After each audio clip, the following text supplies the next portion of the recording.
A dominating performance on the defensive side of the ball for the San Francisco 49ers. Welcome to this live edition Rapid React podcast. 49ers defeating the New Orleans Saints in Week 12, 13-0. We'll get into all of it. The smothering defense from D'Amico Ryan's unit on this day and dating back into past days now. We're going streaking with the San Francisco 49ers coming up right now. You are Locked On 49ers, your daily San Francisco 49ers podcast, part of the Locked On Podcast Network, your team every day.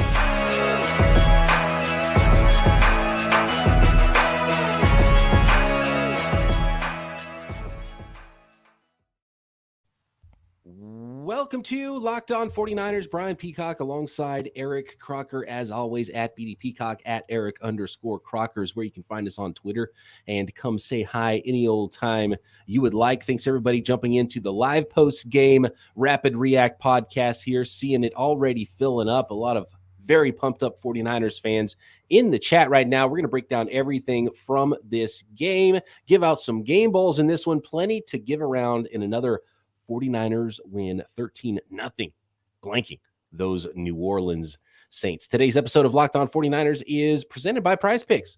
PrizePicks is daily fantasy made easy. Pick 2 to 5 players. If they score more or less than their PrizePicks projection, you can win up to 10 times your money on that entry. First-time users can receive a 100% instant deposit match up to $100 with promo code Locked On. That's PrizePicks.com, promo code Locked On. We're talking about 6+ straight quarters of shutout ball by the 49ers defense. Croc, there wasn't a ton of offense for the Niners either in this game, but they didn't need it. Some really big ones. 2 drives that were 20+ total plays combined, ending inside the 49ers 10-yard line on defense, getting the turnover on Alvin Kamara, getting the 4th down sack by Nick Bosa, who, let's just say he had a really good jump on that one to sack Andy Dalton and really seal that game for the San Francisco 49ers. Another big win, 4 straight now for San Francisco, 13-0 was the final score. 7 wins though now for the I'm scoreboard watching right now. I'm seeing that game go final with the Las Vegas Raiders and the Seattle Seahawks, if I'm not mistaken, in overtime, 40-34. The Raiders just scored a long touchdown to win that game after missing a field goal in overtime. So 49ers sitting alone with 7 wins in first place in the NFC West.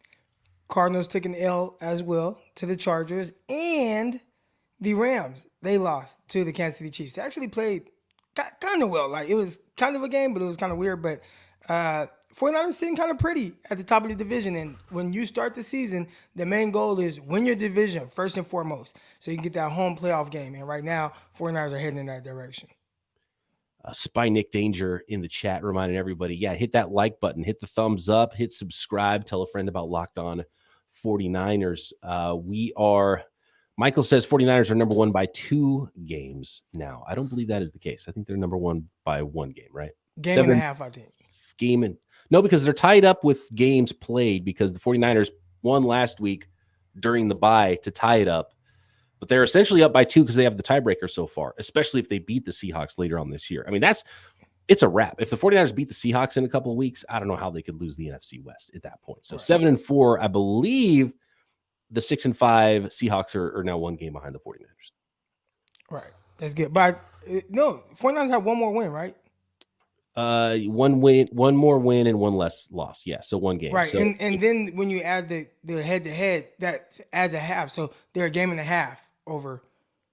I don't think head-to-head adds it in the actual standings, but I think it does give you that extra advantage. Although they still have to play again. So if the Seahawks win the next one, they won't have the head-to-head anymore against the Seahawks, and then it goes on to the next, which is I think either division record or NFC record, which the 49ers are really good in the NFC West. So looking good for the 49ers to have that tiebreaker no matter what it is. If they just keep playing the ball they need to play, they didn't have to go crazy in this game, Croc. They scored 3 points in the second half. They scored 10 points in the first half. That's all it took. Just don't lose this football game, right? They were a better team. They went out there and physically beat up on the Saints, who by the way, the Saints played pretty darn good defense as well against the 49ers in this one. Yeah, and I think early on we were talking about the 49ers and maybe second half adjustments and the offense. But, after how they performed in Mexico, I think you can give them a pass for coming out and being a little bit sluggish offensively in this game. What was not sluggish was the defense. You talked about some of the plays that were made. I thought the pass rush was getting after it, and I don't think it showed from a sacks statistic standpoint, but just when you watch them, they were moving the quarterback off of his spot consistently, and Andy Dalton kind of speeding up his time clock. And I kind of talk about time clock, and I kind of compare it to a cornerback, right? If you get beat off of the line as a cornerback, all your technique kind of goes out the window. And it's similar as a quarterback, where when you see guys and they're just kind of coming all around you, you kind of move, you throw before you want to. It leads to a little bit more inaccurate throws. I thought the 49ers were highly contesting passes. There were a couple passes late in that game that like hit guys in the hands, and I think people would say, oh man, they got to catch that. But when you have a 49er defender on you and then waving his hands, and like that kind of distracts you, and then the ball comes, it's a lot to deal with. And I thought that kind of really worked in the 49ers advantage. So that was pretty cool. But Peacock, you asked a question or kind of brought something up and talked about, hey man, like what if the 49ers start the game the same way that they've ended the last few games and play like that for an entire game? Can they get a shutout in both halves? And I think you might have spoken into existence.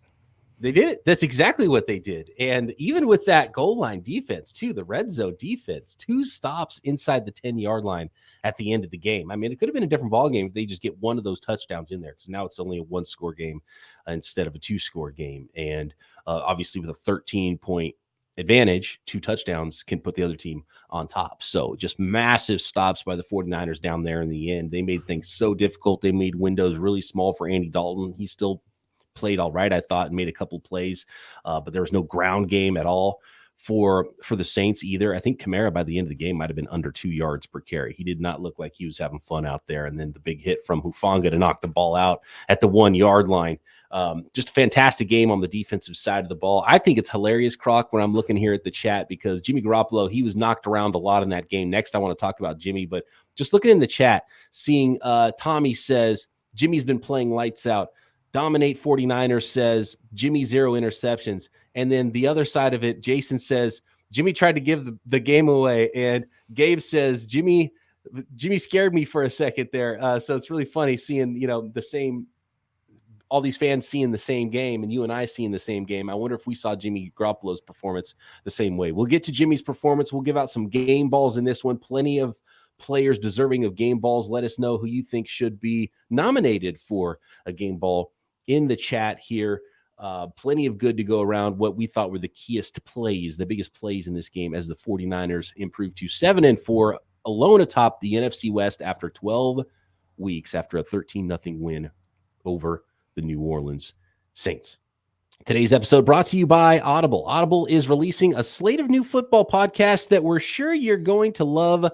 Find Block Forever now wherever you get your podcast. Block Forever is a brand new podcast from former All-Pro Ryan Khalil and Audible. Khalil takes the conversation about football to the next level. He gives football fans an insider's look at the game through the eyes of the greatest players and personalities of all time. Khalil sits down with star players, coaches, former pros across the league to get real about what happens on the field and behind the scenes, inside locker rooms, during team meetings, and back at the hotel. You'll hear 49ers own running back Christian McCaffrey talk about his love-hate relationship with fantasy football, being a top pick year after year, and Juju Smith-Schuster give his most honest opinions on other players and positions in the league, and Juju's not afraid to say stuff. So catch the full Block Forever series, available anywhere you get your podcasts, available everywhere now. Audible, get in the game. Thanks everybody for making Locked On 49ers your first listen today. For your second listen today, check out Locked On Sports Today. From the games that matter the most to the biggest stories in sports, go beyond the scoreboard and behind the scenes with local experts and insights only Locked On can provide.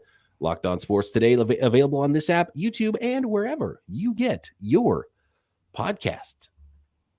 It's always tough to calm down a little bit after the game, Croc, and especially in those games where it's hard hitting. And it's like, man, it's still close, even though the 49ers seem like they're dominating and the Saints go rolling down the field and get close a couple of times that could have really changed the game. But watching D'Amico Ryan's unit step up, plenty of game balls to give out on that side of the ball. But I want to focus on the offense for a minute here, Croc, and Jimmy Garoppolo, who nearly set a record for how many times he threw the ball in this game. I think it was the third most passing attempts by a 49ers quarterback in the first half of the game. You got to go back to 2009, Alex Smith, and then I think it was 1992 or something like that, with Joe Montana throwing the ball 26, 27 times, 29 times, I think it was, to find a quarterback who passed more than Jimmy Garoppolo. Like, that is the new San Francisco 49ers, Croc, especially early in the game. They run the ball more in the second half.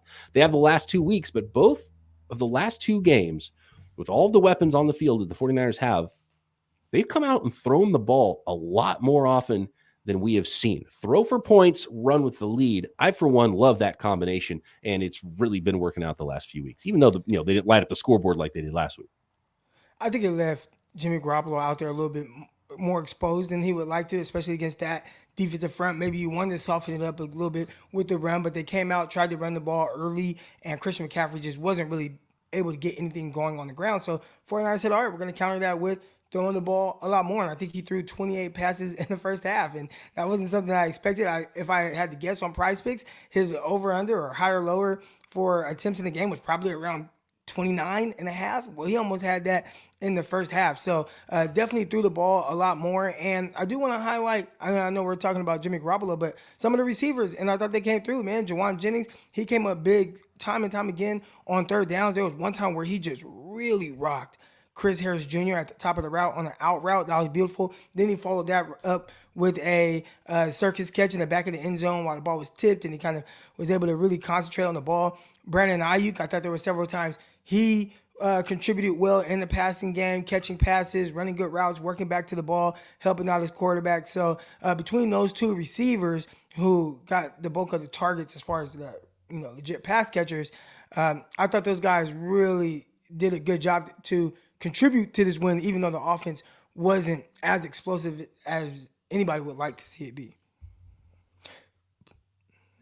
Tommy says Croc is right. Jennings needs more love. Dude is a baller. I think it's pretty clear that when we're giving out game balls, the amount of third down conversions Juwan Jennings had in this game, I think Juwan Jennings on the offensive side of the ball deserves himself a game ball here. He led the 49ers with 6 receptions, 49 yards. He had the touchdown catch as well, the 49ers' lone touchdown on the day. He did have the one drop. It was really the only negative of Juwan all day. And the thing I loved, Croc, about this, and you could probably talk about what this is like with the mental game and being focused and playing. Like, it was 15 versus 19 most of the game.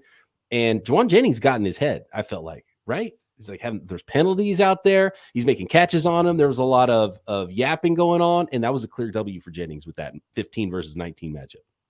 Yeah, he's a physical guy, and he plays being as big as he is and as physical as he is. And he's not like this huge receiver, but he's a legit 6'3", probably 215, right? Yeah. That's the biggest receiver the 49ers have.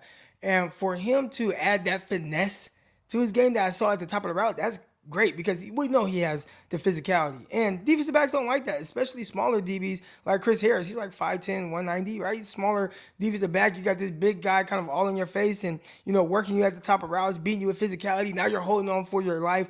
Jimmy Garoppolo throws a pick, but it's called back because you're holding this big guy that you haven't been able to handle, whether it's with physicality or with routes. So shout out to Juwan Jennings. I know a lot of people say, oh, man, 49ers got bailed out by a bad call. I'd say that the 49ers got bailed out by Juwan Jennings really winning the battle physically and mentally when it came to his matchup against Chris Harris Jr.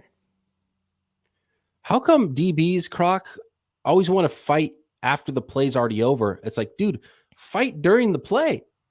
You know what I mean? Like, fight for the ball during the play. Don't wait for the play to be over before you start doing something a little bit extra out there. What's going on with that? You see it a lot with offensive tackles too. Remember, Quaim Harris was the king of that. Quaim Harris would get beat during a play, and then he'd throw some cheap shot after the play was over. It was like, well, where was the competitiveness during the play when you could have actually made a difference for your team? I think you notice it more when they do it after the play. Okay. But come on, man. Defensive backs are physical within the play. Look at the 49ers DBs and how they fly around and they hit. And they're yapping during the play, after the play, all that. So DBs don't stop talking. That's part of being a defensive back. look, the 49ers are built different. They're different dudes out there. They've been flexing the last couple of weeks on the defensive side of the ball. So we got to talk a little bit about that. What do you think? Jimmy G, though, banged up, a little bit of a knee issue there. He was still able to finish the game. He was still able to, run a QB sneak and convert a first down. He was overall threw the ball a ton of times. It wasn't an amazing stat line. Did have the interception called back, but still no interceptions now for, he's got a hell of a streak going there.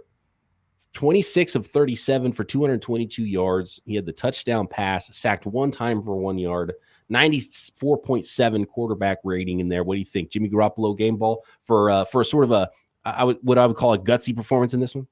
No, I can't give him a game ball for this one, but I do appreciate his gutsy performance. He did hang in there. Obviously, when it comes to getting the game ball with the quarterback position, I don't want it to turn into like the MVP award, right? Where, no matter what, the quarterback gets in the MVP, it's not any other position. So I'd say on this one, I don't think Jimmy Garoppolo contributed as much, right? With maybe some of the things he did last week or the week before, the off-scripted plays, lighting it up, throwing the ball down the field, doing those things. You didn't quite see that, but he definitely did enough to win. And that's awesome. Just not good enough for a game ball. But I thought, it was kind of weird watching the game because it didn't feel like the offense was really sluggish. But when you look at the score, it's like, dang, the score isn't really matching kind of how it looks like they are moving the rock for whatever reason. Finishing up the conversation on the offensive side of the ball for the 49ers, did you see – I saw some folks, and this is sort of what happens for a lot of fans for every team. It's just, the way human beings are wired. You look at your own team first versus the other team. Did you think the Saints were playing really good up front, or did you just think the 49ers offensive line was getting beat a little bit too much with how often Garoppolo was getting hit, and the Niners weren't really putting together much on the ground for most of the game? I got some messages on social media, people asking me about the 49ers offensive line. Someone even said, man, Croc, is 49ers offensive line overrated? I'm like, no, I think the Saints just have a really good pass rush. And 49ers, the Saints defensive line, they've been getting after it all year. And when you have guys like that, you got Jordan, why do I always blank on Cam Jordan? Name? Yeah, Cameron Jordan. There we go. Not Jordan Cameron. Cam Jordan. Yeah, I did that on the crossover episode as well. But when you have Cameron Jordan out there and how good he's been good for a really long time. They got guys that fly around the ball. Tyrann Mathieu. They got playmakers out there. They're two young corners, Debo and the kid out of Tennessee. Like, those guys, like, they're playing good football. So, yeah, it could be a little tough. And I thought the 49ers offensive line, I don't want to say it was overmatched. I'd say that I would have preferred to have the 49ers offensive line over the Saints offensive line, where there was just too much constant pressure. Even if he didn't Dalton didn't get hit as much as Jimmy, but I just thought the pressure of moving him off of the spot was more consistent than what we saw from Jimmy Garoppolo. But I thought, yeah, the Saints have a good defensive line. So you're going to have those type of games. We're coming off a game where we watch the 49ers, Jimmy Garoppolo, not get touched, not hit the ground, not have a rush. There wasn't any rushes. There were, there hurries or whatever. So you take a step back or a couple steps back against a good defensive line. I think you can take that if you're the offensive line. Lawan says we have all those weapons, but can only score 13 points. I would point to again, this is looking at the who they get paid on the other side too. I thought the Saints had a good game plan. I thought they played a pretty good game on the defensive side of the ball. You're not going to go in there and blow every team out. Jimmy Garoppolo got hit a lot. He got the ball out on time. I don't think it's the right time to sit here and point at the 49ers and say the offensive line played bad or Jimmy Garoppolo played bad or Kyle Shanahan called a terrible game or anything like that. You would like to see more points, but under the circumstances, they only need to score 1 point in this game, right? They scored 13. They scored 3 times. They could have maybe put some more points on the board, but under the circumstances, I thought Jimmy Garoppolo played pretty good. I thought the offense did enough. They converted enough first downs. They had some long drives. Jimmy was able to get the ball out of his hands under duress multiple times, getting hit and make a few plays. And, he wasn't amazing in this game, but I don't come away from this game and look at the offense and say the offense is bad. They needed to do a whole bunch more because you don't get to go against the Cardinals defense every week. I came away actually somewhat impressed with the Saints defense and how they're coached and how they came out and played. Right. And there were penalties, going both ways that helped The offenses, at times when they were stagnant, kind of moved the ball. I thought there was a bad pass interference on Diamador Lenore early in the game where there ended up being an offsetting penalty. And I looked at his coverage and I'm like, dude, that was good coverage. What are you talking about? And I saw, I think my guy, Brad Graham from DSF 49ers, and he posted it from the stands. And same thing. It looked like terrific coverage. And, those things kind of, go both ways. So I won't harp too much on that. But I do want to say this. You talked about a little bit earlier, the Nick Bosa, when he jumped and it looked like he was offsides. I went back and watched it again. He wasn't offsides. No, he moved early, but he wasn't across the line. Yeah, I think he startled himself by his jump. So then he paused it and, and then by then you see the ball get snapped. But when you freeze frame it, and if you pause it right when the ball is snapped, well, he's still behind the line. He just kind of startled him that he got as good of a jump. So shout out to Nick Bosa. The sack was legit, no offsides. I like it. Yeah. I'm going to call it a good jump there. I'm not going to call it offsides because they didn't throw the flag. And there were some curious flags in that game for sure. And to be honest with you, I didn't really like the penalty on the Saints, which would have changed the game on the Garoppolo interception. And I didn't love the guy. I can see why Kyle Shanahan was pretty mad about the Kittle hold on the big run from Elijah Mitchell. So I think there's multiple times that they could have left those flags in their pockets. And maybe it would have been a better game. Maybe it would have been a different game. Who knows? But hey Peacock, real quick. One thing that we didn't touch on before we get to all the game balls, but the running game is a little weird, and it's kind of been a little bit more consistent now, at least with Elijah Mitchell back, that for whatever reason, and I don't know why, but Christian McCaffrey's yards per carry, way down. Yeah, way down. Yeah. Christian McCaffrey in this game, 11 carries for 32 yards, 2.9. He definitely looked like he was, and I think that's an underrated story coming out of this game. Look, 49ers on a winning streak. They're in first place, shutout, 13-0 win, all good things. But Elijah Mitchell leaves the game, doesn't come back. He had 7 carries for 35, 5 yards per carry, had one big. And he had a big one called back. Called back, exactly. And McCaffrey had some sort of a band, I think it was, on his knee, right? And I didn't really hear about any injuries he sustained recently, but he definitely, you could tell at the end of the game, wasn't moving like he was a couple of weeks ago too. So that is an underrated, and I like how hard Jordan Mason runs too. He finishes runs for sure. And at this point, he's not even looking for holes. He's just like, I'm putting both arms around the ball. I'm not going to fumble. And I'm going to run like hell and carry as many guys as I can until I get pulled to the ground. 5 for 25, 5 yards per carry for Jordan Mason in this game. Might have to see a little bit more of him. Might have to see a little Ty Davis Price. We'll see what the injury report looks like for Elijah Mitchell and Christian McCaffrey. But it's the nature of the running back position. And so the 49ers are chock full of running backs right now, which is a good thing because you kind of know that you're not going to roll through the rest of the second half of the season and not have some players get banged up. And hopefully it's nothing serious with any of those guys, and Deebo Samuel included, who luckily looked like he was okay, even though he dealt with a hamstring all week and then left the game and came back into the game. But some offensive injuries, definitely something to monitor. And you talked about Jordan Mason real quick. I thought he did run very well, and he was just kind of like, okay, let me get downhill right now. But I thought the vision was good, and I think he had a carry last game or the game before. It was one carry. I want to say 7 yards. Something got called back, but I feel like every time he touched the ball, you see a couple things. Definitely physicality and pretty solid vision. And I remember in the preseason when I thought, man, is there a chance that they let Jeff Wilson go, because Jordan Mason looks like a clone of Jeff Wilson, and it looks like he's kind of continuing that type of running style in the regular season. Really good to see.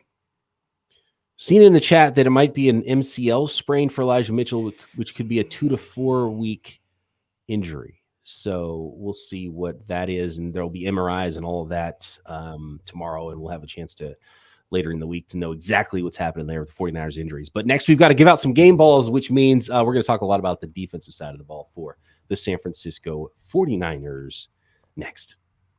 Today's episode is brought to you in part by PrizePicks. PrizePicks is daily fantasy made easy. For example, not a lot of offense in this game with the 49ers and Saints. If you went with the less than options on a lot of the quarterbacks and running backs and wide receivers in this game, you might have made yourself some money. How easy is it to play this type of daily fantasy at PrizePicks? It's this easy. Entries can be made in 60 seconds or less. You could make an entry while I'm reading this ad. I could actually read this ad and make an entry. It is so easy. All you do is you pick 2 to 5 players. If they score more or less than their PrizePicks projection, you can win up to 10 times your money on any entry.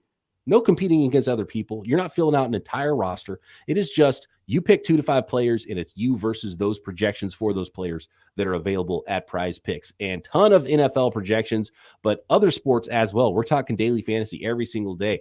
NBA, PGA, golf. There's college sports. There's motor sports, tennis, MMA, boxing, disc golf, cricket, even you name it, you can find it at PrizePicks. So download the PrizePicks app or go to prizepicks.com to sign up and play daily fantasy sports. First-time users can receive a 100% instant deposit match up to $100 with promo code Locked On. If you deposit $100, PrizePicks will give you $100. If you deposit $50, PrizePicks will give you $50. Don't forget to enter promo code Locked On at sign up for an instant deposit match up to $100. All right, so we went Juwan Jennings. I believe that was the only offensive game ball we gave out in this game. So pretty good games all around. Brandon Ayuk continues to make big catches. Jennings making big catches. The running game wasn't on fire in this game for the 49ers. Jimmy Garoppolo, gutsy performance, but no game ball from us. Your boy Greg Pinelli, he's going to be mad we didn't give a game ball to Big Jim. Hey, and happy birthday, Greg Pinelli. Maybe we could give one to Jimmy for Greg for his birthday. I'm joking, but happy birthday to my guy, friend of the podcast, Greg Pinelli. Yes, quarterback guru. If you live in the Central California area, Fresno area, and you have a young quarterback, send him to Greg Pinelli, and you might have the next Josh Allen on your hands. Let's put it that way. I don't know if he can teach any children out there how to be 6'5", 240, but he can. I've seen the work he did with Crocker. The dude can coach up some quarterbacks. Let's go to the defensive side of the ball. And the first one, we got to give out some individual game balls here, but how about DeMeco Ryans' group pitching the shutout? This is the first time since 2001. The longest streak snapped in the NFL without being shut out was the New Orleans Saints. 330-something straight games without being shut out since 2001. And the San Francisco 49ers did it in week 12, shut out the New Orleans Saints 13-0. So DeMeco Ryans, you got a game ball. Who's the quarterback of that 2001 Saints team? Aaron Brooks, maybe? I was going to say Aaron Brooks. It's the only guess I've got. Like Jake Delhomme. Did Jake Delhomme play for them for a while? That was pre-Drew Brees. Drew Brees didn't show up until 2005 or 6, with the Saints. Yeah. So because he started out with the Chargers for 4 or 5 years. So I think he was drafted 2001 anyways by the Chargers. Yeah. So. Okay, there you go. So who was I'm not going to look it up. I want to see if you guys know. Don't go looking it up, folks, but 2001, who's the quarterback the last time the Saints were shut out? Maybe Deuce McAllister at running back? Or is that even Deuce? I like Deuce. That might even be pre-Deuce. All right, but game balls. Yeah. So, no, we agree. No on Jimmy Garoppolo, right? Yeah, I think so. All right. I mean, the offense only put up 13 points. I mean, I'm happy with the job a lot of guys did on the offensive side of the ball, but I think the defense deserves their shine, along with defensive coordinator DeMeco Ryans. Who else gets a game ball on that side of the ball?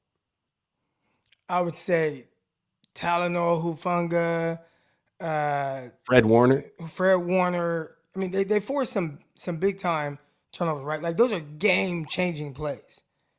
And when you're flying around the ball with the reckless abandonment that they do, I mean, it's no surprise. I've talked about Hufanga a lot on here and just how guys like him, they just are always around the ball. They always make plays. And I think they have another one in Samuel Womack. We'll see when he starts to get on the field. I think he's just another guy that has a knack for making plays. But yeah, as far as game balls go, I think it starts with Fred Warner and Talanoa Hufanga. And funny thing about the Talanoa Hufanga, on Fred Warner's interception, Hufanga actually missed the tackle in the backfield. Timed it up well, but he just kind of like, it was coming flying in a little too fast, missed the guy, and I'm like, oh, he missed the tackle. Then all of a sudden, fumble, and I'm like, oh, it's a fumble. Okay, who cares that he missed the tackle? Yeah, the way Hufanga flies around, he definitely misses some tackles. Probably the only knock on him, but you'll take it with the big plays he makes, putting his shoulder pad right on the football, causing the fumble on Alvin Kamara, and you love that. That's you can't teach that, Croc. Like what Hufanga brings, that's why he's so fun to watch, because it's not like, oh, hey, I'm gonna go try to grab the ball out, or I'm gonna try to gang tackle this guy, or I'm gonna go for a knockout blow and try to ear hold this dude. It's like, dude, this guy's fighting. The ball's out here. I'm going to go hit the ball and knock it out. And I'm going to do it clean. I'm going to hit it with my shoulder pad. And you got a big turnover at the 1 yard line, right? In a pretty close game. It's a 2-score game, but that could have changed it if Kamara gets into the end zone there. So huge by Hufanga, who's been playing so well. And Fred Warner just all over the place, everywhere in this game. Love seeing the energy that he brings. Even chasing Andy Dalton out of bounds on one play. It was almost like, he didn't quite get there, but he got there enough to force the touched punt, him. right? Yeah, because he got him to step out of bounds before he got to the first down line, and the Saints punted the ball away. So, just big plays, and so much is asked. I don't think people appreciate that enough with what is asked of Fred Warner, with how much space he has to cover and what he's responsible for and how much he impacts the run game, blitzing, sideline to sideline, needs to chase guys down, in reverse, in coverage, the plays he has to make there. He's down the field on a receiver. He's asked to do so much, and he does it all so well. He does. Another game ball. Got to go with Juwan Jennings, right? I mean, a team that scored 13 points and 7 of them was because of great concentration by Juwan Jennings. He had key third down catches on that drive. I mean, just before the halftime, that last drive, he was on fire. So route running, physicality, run after catch, concentration catches. Shout out to Juwan Jennings. I think he aside from D'Amico Ryan, I think he deserves like that the biggest game ball. Like if there was a size in game balls, big one goes to D'Amico Ryan. The next biggest one definitely goes to Juwan Jennings. Gammon says game ball to the refs for swallowing the whistle on the offside sack. Wasn't offsides. He wasn't offsides. Nope. That was we got the picture. Time. Great jump by Nick Bosa. And in fact, you know what? Nick Bosa was really good in the run game. He was good on defense, getting after the quarterback a little bit, and then did get that huge game-sealing closeout sack. That's what you need your best players to do. So how about that to finish it off with another game ball for Nick Bosa? We had to time up that snap and not go offsides. Right. Red zone issues on offense? Did you come away with this game 13-0? Like this, it's hard to look at the defense and say, man, there's something that could be a problem over there on that side of the ball. By the way, Amy says Womack is mini Shark. I kind of like that. He's like, he might be Shark Plus, to be honest with you, because he's got a little bit more juice. Yeah, he's got more speed. We'll see if he gets that opportunity. You don't want to put that on him yet. He's not at Shark's level, but definitely you could see where he's moving in that direction. There was a couple people in the chat that were sort of thought that maybe Diamador Lenore could be a problem on the back end. I thought he played okay. I thought the flat, there has to be a weaker link on the defensive side of the ball. And if you look around, it's like, well, I'm not going to go at Warner. I'm not going to go at Bosa. I'm not going to go at Charvarius Ward. Hufanga's making plays. I guess we'll try more to go at Diamador Lenore, but I think he's holding up great. If there is a weak link in the secondary, I'm not going to say who it has been. Maybe you guys can speculate, but I don't think that Lenore has been the weakest link in the secondary. Are you trying to say it's been Jimmy Ward? I think that Jimmy Ward is not in the position of his liking. And I think the play so far has kind of reflected that. And that's not to say he hasn't done some things well. I think underneath, run game, he's done a really good job. In coverage, it's tough because if you drop in zone, right, you drop back into a zone, they throw the ball underneath, you rally down, make a tackle. There was one play where he had a tackle on third down where he's targeted. The guy catches it 3 yards short of the sticks. He makes a tackle. 49ers defense is off the field. But if you just look at pure stats, it doesn't say that, doesn't use all that context. So there's some of that going on, but I think overall, not quite the level of play from Jimmy Garoppolo that we've grown to expect over the last couple years. And I think a lot of it is because being more of a full-time nickel, which isn't necessarily, I think, his thing right now. Alex brings up a good point. Next week, Eric Armstead might be coming back. He's starting to practice now for the 49ers. If you thought maybe there was a weak link on the 49ers defensive front, probably it's the defensive interior, even though T.Y. McGill making some big plays in there. Omenahu's been making some big plays, and I think they've really stepped up rotationally inside for the 49ers, but it will be really nice for them to get Eric Armstead back on the defensive side of the ball. So that is very exciting. I kind of want to leave with this, Croc, because I've seen a lot of this in the chat tonight and Frisco 415 says 13 points isn't exactly fine for the offense. I will say this. I think it's a great sign for the 49ers that in back-to-back weeks, they can go put 38 points up on a team, or they can win a game 13-0. I think you have to win games in different ways every single week in the NFL, different opponents, different game plans. Some weeks you need to run the ball more. Some weeks you need to pass the ball more. Some weeks you'll need to feature Christian McCaffrey. Some weeks you'll need to feature Debo. Some weeks it's going to be an Ayuk or a George Kittle game on offense. Jimmy Garoppolo has his flaws. Kyle Shanahan is Kyle Shanahan, and sometimes I know he can be somewhat frustrating for fans to watch a game, but you can say that about any play caller in the NFL, and you have to be able to win games in a lot of different ways, and I think the 49ers are proving they can do that, and I think this team is set up as well or even better than the teams, both offensively and defensively, that made runs in 2019 and 2021. So I'm not worried at all about 13 points in this game because they won by 13 points. I would say that if you didn't have a performance like last week, and I felt like early on just the 49ers stagnant offense was way more glaring, I would be more worried about a 13-0 win as it pertains to the offense. And then we would say our thing like, hey, 49ers did a really good job, but, it's 13 points. Is that the standard for the offense? And, when you go up against some of these teams, you see what happened against the Kansas City Chiefs. There are going to be some more high-scoring offenses. Heck, right now we're recording this right before Sunday Night Football.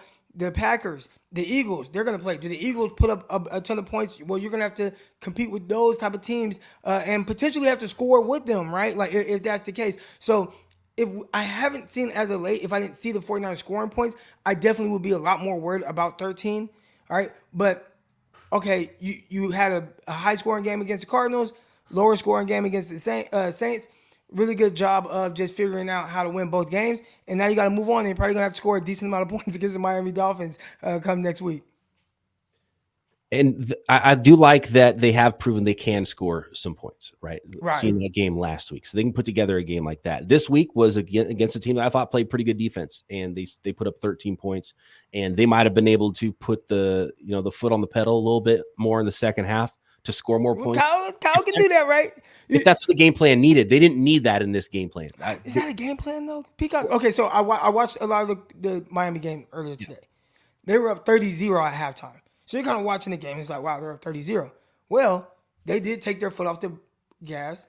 And the next thing you know, the Houston Texans cut the lead in half. Now it's a 2-score game late. And it's like, dang, do we put Tua back in? Do we put our starters back in? You kind of deal with that whole dilemma there. So I think in the NFL, you can never really take your foot off the gas, even if you're playing the Saints. Because like you said, I mean, we talked about some red zone defense where the defense was extremely opportunistic, had a missed field goal.